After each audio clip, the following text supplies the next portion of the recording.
technically, then a speaker, the next day after a petition for disqualification is presented to him, in a day or two, he can say, I'm disqualifying you, right? Yes. Technically, a speaker may do that. That he can. I tell your lordship the reason. I give your lordship the reason. Supposing, Malaj, the House is proceeding, a whip has been issued, and 12 people defy the whip. Just because these are live examples. 12 people defy the whip. Now, what's the need for a notice? It's on the record. It's like contempt in the face of the court. Exactly. It's on the record. Somebody files an application that I am seeking your removal. So under Naban Area, he can't deal with it. It has one very important bearing. You only may do. That why do you attach the disability on the speaker the moment a notice under 179C can be given? The reason is that there is no real power or restraint on the speaker in proceeding with the greatest of alacrity on the disqualification. But on the other hand, Manoj, when there is a disqualification... That seems to be the logic. That's right. But on the other hand, when there is a disqualification, he has to proceed with alacrity. Otherwise, the government will be toppled. There are two issues here. What has happened today is, Manoj, somebody goes to Gujarat, goes to Assam, passes resolutions, removes people, and that is not considered to be disqualified. My learned brother just mentioned, if with his permission I'll share. It's not always that the speaker will act with alacrity to disqualify. In a given case, he will be sufficiently emboldened, or he may decide not to take a decision also. That's right, Manoj. We have seen that in Goa. We have seen that in many other places. It works. It depends on who is in power. Exactly. So, Manoj, therefore... You want to take an early decision, Manoj, the court to lay down is very difficult because... Very difficult then. Very difficult. In fact, 10 schedule, each case is a history in itself. So therefore, to formulate a principle with respect to at what time the speaker is to act and lay down as a principle is difficult. But then legislatures and parliament has made rules with respect to when he should act. No, but discretion is a problem. But in one case, he will act. The moment we are only concerned with one issue, whether at the time of issuance of notice, the disqualification to preside occurs. That's the only issue we are concerned with. We're not concerned with any other issue. Probably only answer to it is whenever at whatever point of time the case is finally decided by the speaker, it will relate back. Yes. If it relates back, all this is irrelevant. No. If it relates back, all this is because even now, it won't relate. Taking this very case, Mr. Malaj, in the meantime, if he decides today if your argument is to be accepted, it always relates. Malaj, but in the meantime, a legally elected government has been toppled by virtue of the fact that the disqualification has not been decided. So, Malaj, is it the fruits of the poisonous tree are being enjoyed by somebody else? I'm replying to your submission only. That it should relate back to that. I'm saying the answer. No, that's all right. But it will relate back after 2 years, relate back after 3 years. Relate back because I agree in the context that your lordship would then allow a disqualified MLA or MP to be able to do something. If it relates back, that is the person who is given the notice is himself disqualified. He can't, that is the context in which he is arguing. That your lordship cannot then allow him to have the status of a person who can give a notice. Well, let's take in this case Eknath Shinde, who is the chief minister. He is the first person, he is one of the 16. How will he going to relate back? In the meantime, a government has been toppled. So, Maharaj, these are very vexed questions that your lordships will have to look at Raman Bebia and see how to answer. Mr. Sibal, there is another aspect also of Nabam which has been worrying us. We've been in discussion, which is that ultimately in any constitutional adjudication, Nabam lays down a principle. Now, we have seen how vexed it can be in the sense that, it really depends on the emerging political situation from case to case, state to state. That's true. Now, Nabam has laid down a principle which is holding the field until today. Right. Before we decide to enter upon this to review the correctness of Nabam, we must also be clear that it strictly speaking arises in a case. Now, one thing which you have to really perhaps assist us on is this. Nabam, the correctness of Nabam would arise if the speaker stood injuncted either by the High Court or by this court from exercising his powers under the 10th schedule, if the speaker was injuncted from exercising his powers under the 10th schedule until the vote for his removal was taken up. Right.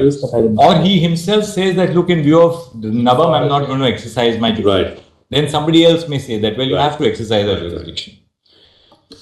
Now, in our case, what happens is that when the speaker perhaps in that sense created a problem for himself, maybe out of the political exigency. We are not at all saying that in a pejorative sense. That's real politics.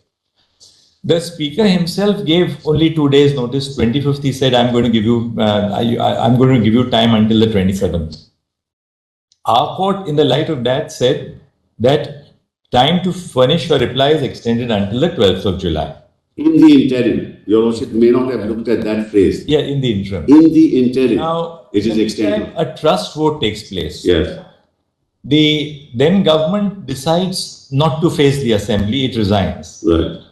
Therefore, what impact the vote or non-vote of these people who were sought to be disqualified by the speaker would have was never tested on the floor of the House. No, it on the 4th it was tested. The resignation. The 4th it was tested.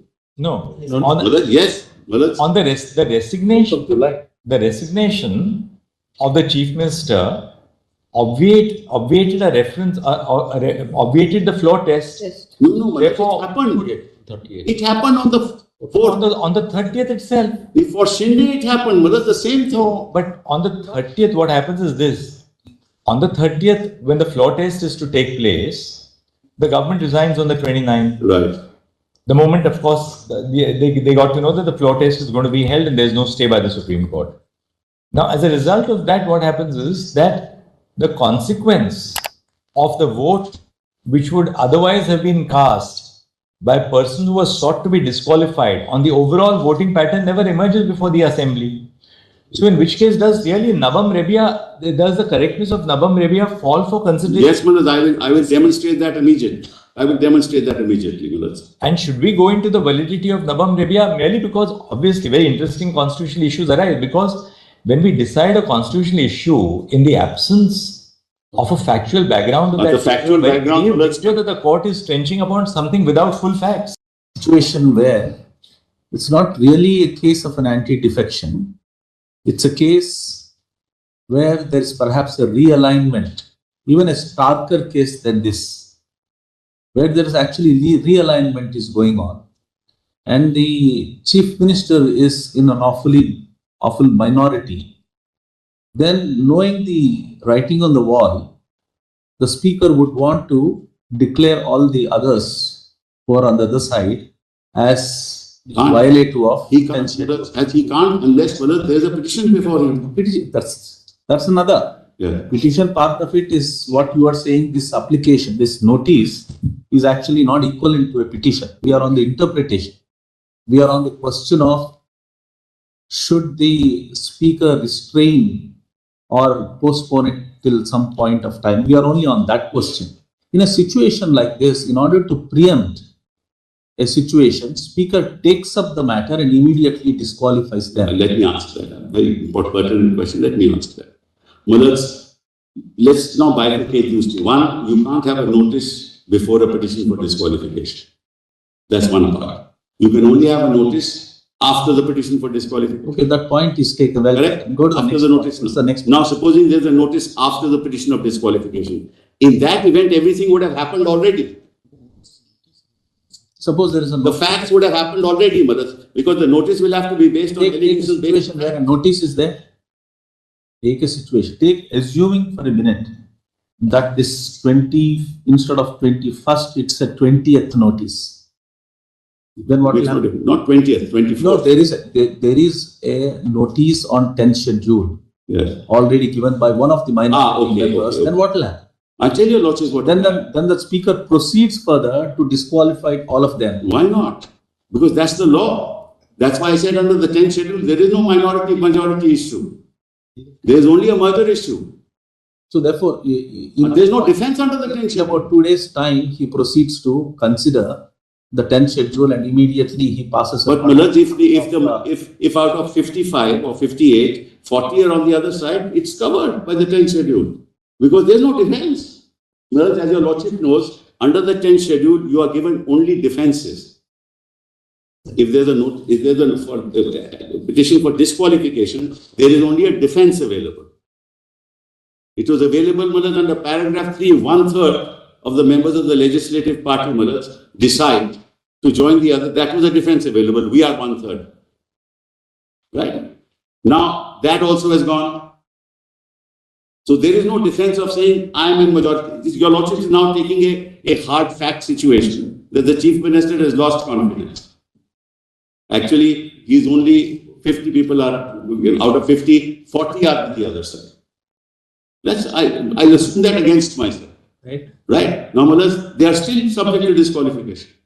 So what? That's why, as I said, these majorities can't be decided in the legislature. What they'll have to do is go to the party, take over the party, throw him out, and come to the house. There before disqualification. No, all that time is not there. By the time they go to the party, to the election commission. That is why, that is precisely my argument. Therefore, Mr. Sibal, your argument, stretched to its logical conclusion would mean this, that even if a chief minister of a party completely loses the confidence of his own party in the house, yes, whether he has a confidence or not cannot be tested on the floor of the house. It cannot be.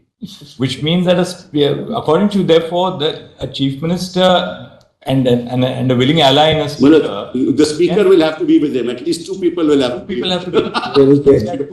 can spot, because we are not dealing with a defection. No, I understand.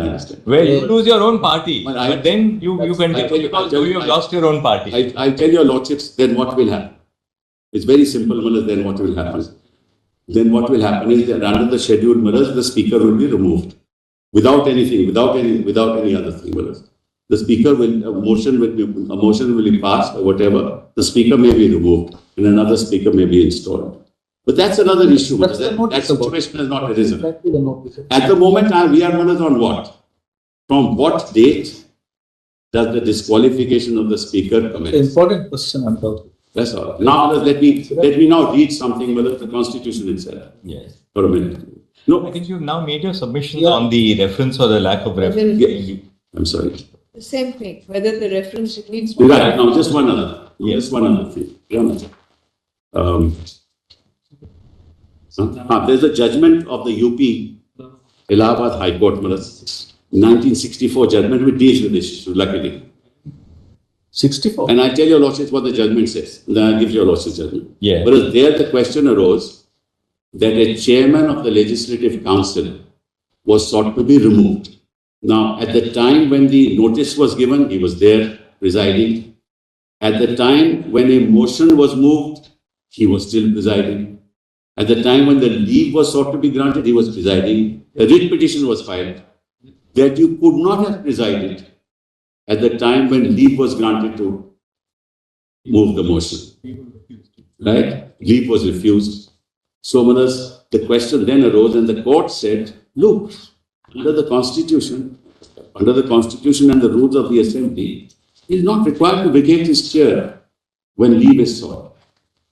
Because the resolution only comes up for consideration when a particular day is fixed for its consideration.